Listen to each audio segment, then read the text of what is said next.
सद्गुरु श्री ब्रह्मचैतन्य महाराज गोंदवलेकर यांचं प्रवचन 22 मे. गुरुवर अत्यंत श्रद्धा ठेवावी. कुस्त्या खेळून झगडून शरीर बळ वाढते, अवघड उदाहरणे सोडून बुद्धिबळ वाढते. तसेच आलेल्या परिस्थितीला तोंड देऊन समाधानाने राहण्याने आत्मिक बळ वाढते. आत्मिक बळ वाढणे म्हणजे देहबुद्धी कमी होणे आणि ते करण्याकरिताच परमेश्वर संकटे धाडतो. पण तुम्ही त्यांना भीता, याला काय म्हणावे? अशा स्थितीत संकटे परत घेणे म्हणजे तुमचे अनहित करणे होय.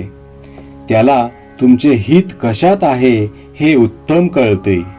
भोग समाधानाने भोगण्यात पुरुषार्थ आहे.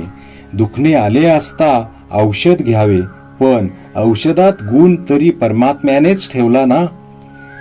औषधाने तरी गुण हमखास येतोच असे थोडेच आहे. एकाला येतो एकाला नाही. ज्याचे ज्यात हित होणे असेल तसे तो परमात्मा करतो, हे लक्षात ठेवावे.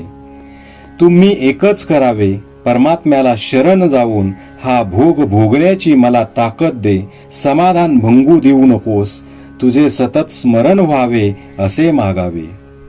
दुखणे भोगायचे आहे तर ते समाधानाने का नाही भोगू? प्रारब्धाचे तुमच्या डोक्यावरचे ओझे कर्ज तेवढ्या प्रमाणात कमी नाही का होणार? दुखणे आले असता त्याची उपेक्षाच करावी, म्हणजे आपोआप ते कमी होईल. मी म्हणजे अमुक एक अशी आपल्या अस्तित्वाविषयी जशी खात्री असते तशी देव आहे अशी खात्री पाहिजे. आपले सद्गुरु देवच आहेत अशी आपली खात्री झाली म्हणजे आपला सद्गुरूंच्या ठिकाणी भाव आहे असे म्हणता येईल. माझी सेवा तुम्ही जी करता ती तुम्ही आपल्या देहबुद्धीची केली.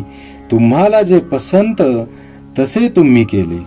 वास्तविक माझी सेवा म्हणजे मला जे आवडते ते करणे, माझ्या आज्ञेत राहणे, नामस्मरण करणे, सर्वांभूती भगवत भाव ठेवून कुणाचे मन न दुखवणे, परमात्माच सर्व करतो अशी भावना ठेवणे.